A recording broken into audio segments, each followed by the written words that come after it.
to love the Son, to do the will of the Father, to do the will of the Son. The Holy Spirit loves the Father and loves the Son with a perfect love. And the Holy Spirit is God. So just as God desires for holiness, love, justice, righteousness, grace, mercy, goodness, glory, that is what the Holy Spirit longs for. But the desire of the flesh would then oppose everything that we just said. The flesh desires not to do the will of the Father, desires not to do the will of the Son, despises the Father, despises the Son.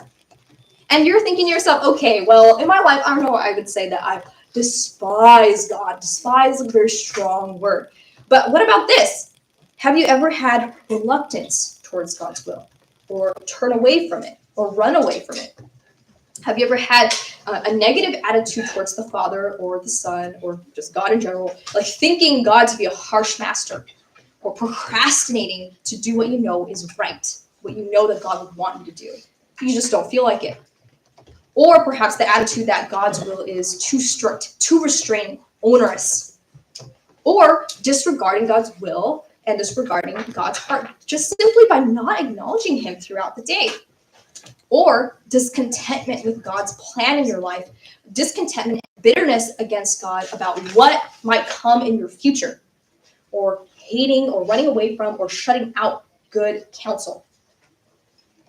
Those may be a little bit more of what we see in our own lives.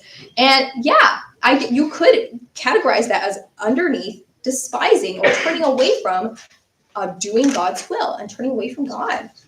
Galatians 5:18. Galatians 5:18. But if you're led by I should transition that a little bit more. So another